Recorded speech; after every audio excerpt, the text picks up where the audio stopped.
another edition of TalkingWithHeroes.com talk show program.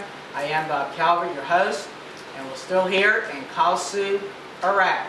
And we're going to do something just slightly different. We're going to be talking to a gentleman who's not in the military, he's a civilian. And if y'all remember, when we first got here to Iraq, the first interviews we did was at the U.S. Embassy, and we were talking about the PRT teams across Iraq. And but before we get started, I want to thank our sponsors, those who made it possible for us to be here.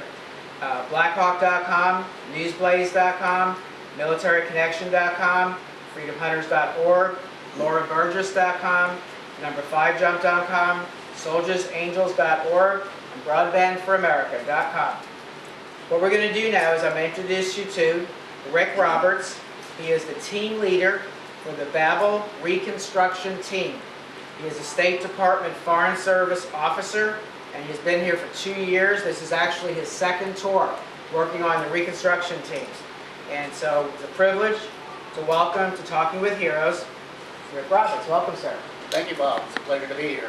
Well, it's an honor to meet you. It's always great to see what military are doing here, but there's a lot of civilians here doing an incredible job. Well, thank you. I have to say that our military does do an exceptionally good job, but there are a number of civilians, particularly from the Department of State, who have been here working right alongside of them since the beginning. Absolutely. So if we could start out, tell the people that are watching this a little bit about yourself, where you're from, and maybe how you got involved with the State Department. Okay, I'd be happy to. I'm originally from Mississippi, from a small town called Pascagoula, but these days I really call Oklahoma City home. That's where my wife and family are. I've been in the Foreign Service for 26 years. I'm a Middle East specialist. I speak Arabic. I've served in, I guess, 12 embassies around the world. As you mentioned earlier, I'm only the second tour as a team leader here in Iraq. I was in Muthanna down in 2006, and I've been in Babil since 2009. From the standpoint of traditional diplomatic work, the reconstruction teams are really an amazing experience. That's why we do have a lot of people who come back and repeat this experience. You know, in the State Department, we're all volunteers. Nobody has been forced to come here. We all choose to come here, and I think most of us come here because we believe it's a responsibility that we have. But we also do it because it's an extremely fulfilling experience. You really get to see change happening before your very eyes. That's something in normal diplomatic experience, you don't get that opportunity. Most of our activities will take many years to reach fulfillment, but here, literally in a matter of weeks and months sometimes, you can see that change take effect. Okay. Talk a little bit about your first trip here, and then some of the differences you've seen. Because we're hearing now a little bit more in the media about the transition, but it's really been going on for a while. But if you could talk a little bit about your first deployment here, and then about this one. Okay, well, in my first deployment, as I said, I was in Muthanna, which is south of here. It is one of the largest geographically of the provinces in Iraq, but the smallest in terms of population, about 600,000 people. I came in very early in the PRT experience in 2006, and I was in fact the first team leader in Muthanna. And at that time, I was a team of one. Gradually, we started expanding from that, but in the very beginning, it was a very small operation. And we were even called Reconstruction Team at that time. We were called a Provincial Support Team. The difference being that we had no direct military support.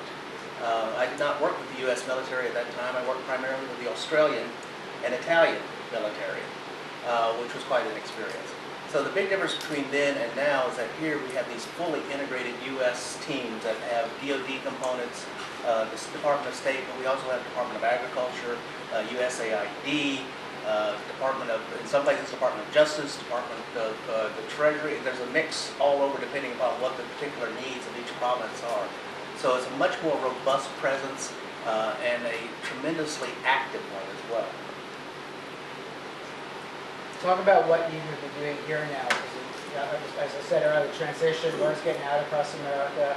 There's a change that's been happening, and people are hearing about this for the first time. Maybe also talk about what a PRT team does. Sure. Well, as the name implies, we're involved with reconstruction, but reconstruction doesn't mean just reconstructing the infrastructure. We're also about building capacity, economic development, governance. We cover a whole range of activities.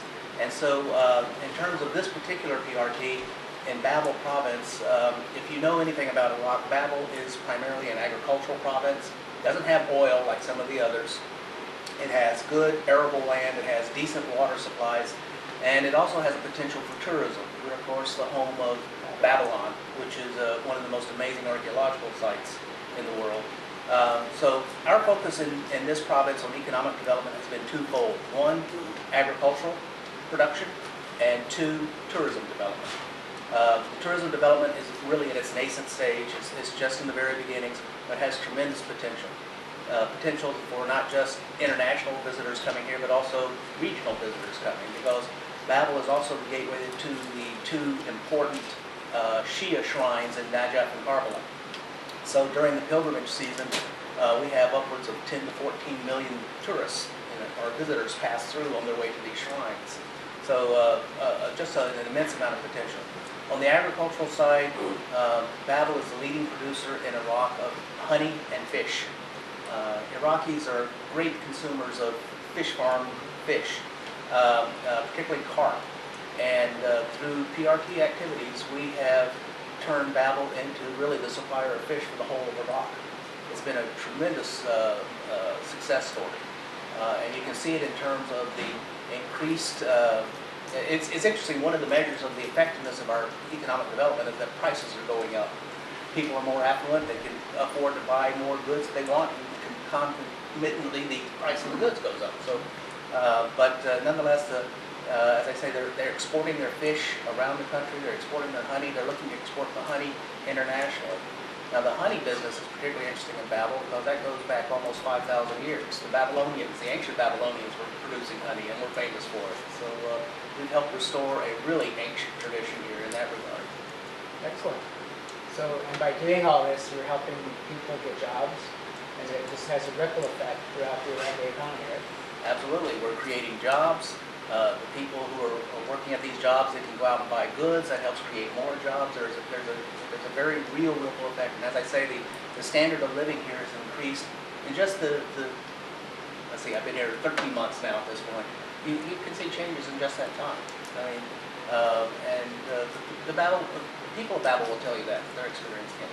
And it's also particularly gratifying to see these things happening on the small scale, though. I mean, we work with farmers who, are farming, say, an acre or less, and we give them grants for drip irrigation and so forth, and it increases their yields 30% or 40%, and it makes a big difference for them. And as I say, that's a very satisfying experience to be part of that. Last couple times I was here, we went to schools, there's some hospitals, there's a lot of different projects. Are you working on those kind of projects too? Well, we have built or in the process of finishing 10 schools in Babil province. We've also been rehabilitating a number of schools. There are still, surprisingly, mud brick schools in this province. And so we have been going around where we could. We have been able to rehabilitate part of those. We're trying to do things, very simple things that I think many people may not realize that, for example, sometimes young girls cannot go to school here because there are no facilities for them to go to the bathroom at the school.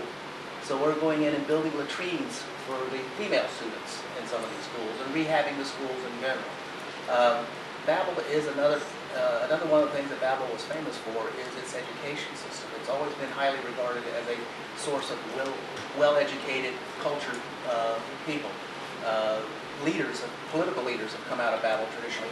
Prime Minister Maliki is from Babil. So, the education system is very important to them. They're very proud of it, and we've been working with them to help restore that. So we're working at primary level, secondary level, and at the universities. We've had a really excellent program called My Arabic Library, where we've been able to put a first year through sixth year library, about 1,200 books into every primary school in the province. And so, this is to help encourage the students to read, but also the titles were very carefully selected to expose them to concepts like democracy, citizen responsibility, how to live as a member of a democratic society, tolerance. All these messages are in these books that the children are being able to read in Arabic. So what we're going to do is we're going to take a break here now. We're going to come back with more with Rick Roberts. on TalkingWithHeroes.com.